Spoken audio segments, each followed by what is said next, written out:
again, the main reason not to trust him is because he's a liar. The main reason not to trust him is he'll have you believe you're secure over on Mastodon. And we know this isn't true. We know this isn't true. Here's a post he reposted. You do not want to be using Hive Social. This is an alternative. They both have about a million users total. You do not want to be using Hive. Oh, yeah? Why? Since the Twitter takeover, a number of services promising to be an alternative attraction. One of those is Hive Social. We were interested. We looked at Hive from a security standpoint. We found a number of critical vulnerabilities. We strongly advise against using Hive in any form in its current state. Okay. Let's go to the internet. From the markup, we joined Mastodon. Here's what we learned about privacy and security. DMs differ significantly on Mastodon. DMs are private messages, private posts. Direct messages are essentially posts that are only visible to the sender and the designated recipients. Any users you mention will get tagged into the thread and gain access to the contents of that thread going forward. Unlike Twitter, there's no separate inbox for direct messages on Mastodon.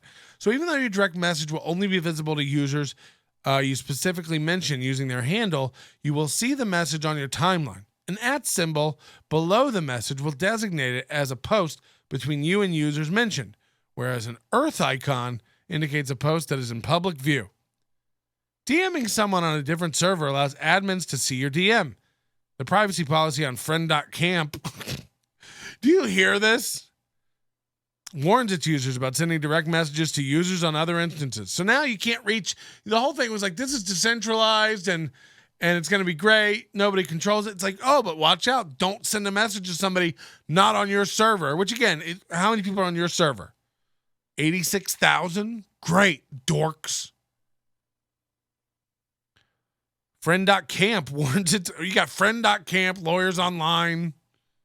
This sounds like AOL chat rooms. We're setting the whole thing back 30 years. Any private message you send to someone over another server can be looked at by the admin of a different server, or all the admins, or released to anybody.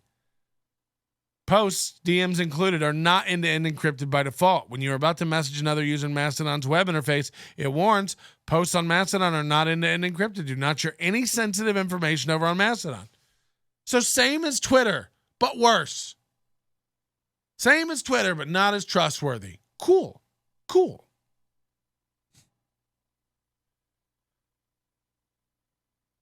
More security researchers posting. Stealing passwords from InfoSec Mastodon without bypassing CSP from an information security Mastodon instance. This is full of nerds who are into IT security.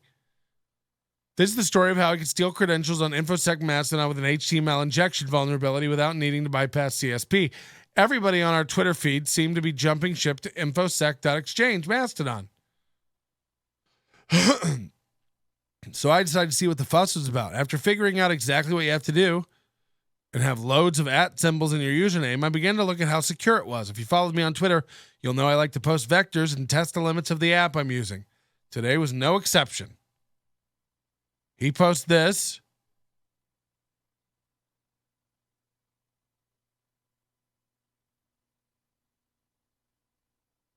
Basically sending an injection query to our URL he controls that simply collects the login information. System mix configuration is the #1 vulnerability, at least for Mastodon, according to this November 19th article. The shortcoming, they found this one Mastodon instance. This is the thing, they're all running, differently. You got to trust everyone who sets up every server along the chain. Keep up to date on software, have the right security protocols in place, have everything configured correctly. This instance,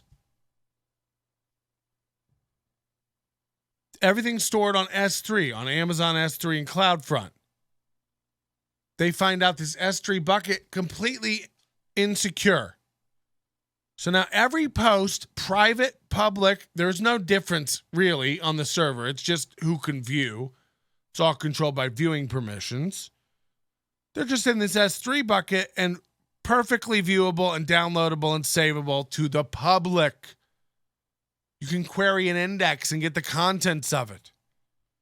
They've posted all these proofs of concept. This shortcoming, explaining the technical blog post, made it possible for an attacker to access a user's profile picture and any other uploaded data and replace it with arbitrary content. So it was write-enabled. Not only read, write-enabled. It'll change all your information. Change your stuff. This vulnerability meant it was also possible to download files from the server, including those shared by direct message. Destructive attacks, including the deletion of files on the server, was also possible. I mean, these guys are... It's irresponsible of the media to send people over there because of some derangement they have against Elon Musk and Twitter being dangerous or unsafe. So you send everyone out into the arms of amateur server enthusiasts who are spinning up instances of a social network on Raspberry Pis and Amazon cloud servers with no experience in configuring security protocols, no experience in permissions. They don't know anything about XML or cross-server scripting. They don't know how to guard from attacks on that kind of stuff. It's irresponsible at best, and it's dishonest 100%.